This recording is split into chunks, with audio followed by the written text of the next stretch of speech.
ஒரு வயலுக்கு பக்கத்து ஒரு சின்ன சுகமான குடிசை இருந்தது. அதுல ஒரு விவசாயியும் அவருடைய மனைவியும் வாழ்ந்து வந்தார்கள். அவர்களிடம் பணம் அதிகம் இல்லை, ஆனால் இருவரும் மகிழ்ச்சியாக வாழ்ந்தார்கள். காலை வணக்கம் என் அன்பு மனைவியே. வா, நம்ம செல்ல பிராணிகளை போய் பார்க்கலாம். ஆமா, இன்று என்ன நல்லது நடக்க போகுதுன்னு பார்க்கலாம். ஓஹோ, வீட்டுக்கு பின்னாடி நம்ம வாத்த பாருங்க. ஒரு காலை வேளையில் விவசாயி வாத்தின் கூண்டில் ஏதோ மினுமினுப்பாக ஜொலிக்கும் ஒன்றை பார்த்தார். இது என்ன மினுமினுக்குது? இது இது கடவுளே, நான் பார்க்கிறது நிஜமா? அவர் அதை மிக கவனமாக எடுத்தார். அவருடைய கண்கள் சந்தோஷத்தில் மிளிர்ந்த. இது தங்க முட்டை, பல பலன்னு சும்மா ஜொலிக்குது. அவர் ஆனந்தத்தோடு தங்க முட்டைகளுடன் குடிசைக்குள் ஓடினார். மனைவியே, சீக்கிரம் வா, நம்ம வாத்து தங்க முட்டை போட்டிருக்கு. தங்க முட்டையா? எங்க காட்டுங்க பாப்போம். வாவ், இது நிஜம்தான். அந்த மகமாயி கண்ணை திறந்துட்டா.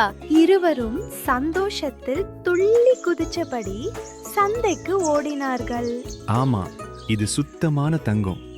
இதுக்காக உங்களுக்கு நிறைய பணம் தரேன். ரொம்ப நன்றி. எவ்வளவு பெரிய அதிர்ஷ்டம்.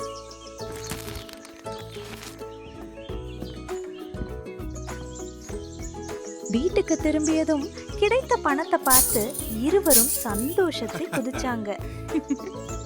அன்று முதல் தினமும் காலை அந்த வாத்து ஒரு அழகான தங்க முட்டை இட்டது. இன்றும் ஒரு தங்க முட்டை. ஹுரே! இப்போ நாம ருசியான பழங்கள் வாங்கலாம், நல்ல உடைகள் வாங்கலாம், பெரிய மாளிகை கட்டலாம். நம்ம வாழ்க்கை நாளுக்கு நாள் நல்லா மாறுது. அவங்க மகிழ்ச்சியா சௌகரியமா வாழ ஆரம்பிச்சாங்க.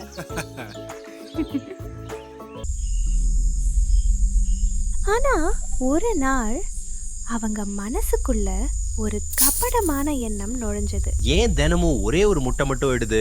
இந்த வாத்துக்குள்ள ஆயிரக்கணக்கான தங்க முட்டை இருக்கலாம். இப்போவே எல்லாத்தையும் எடுத்துட்டா நாம மிக மிக பணக்காரன் ஆயிடலாம். நீங்க சொல்றது சரிதான்.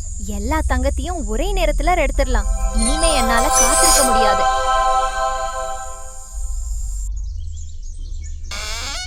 மறுநாள் காலை இருவரும் மிகுந்த அவசரத்தில் வாத்தை பிடித்து உள்ளே புதையல் இருக்கும் என்ற நம்பிக்கையில் அதன் வயிற்றை அறுத்தனர்.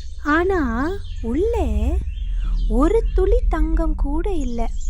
அது மற்ற சாதாரண வாத்துக்களைப் போலத்தான் இருந்தது. இப்போது வாத்தும் இறந்துவிட்டது. தங்க முட்டைகளும் எப்போதும் கிடைக்காமல் போய்விட்டது.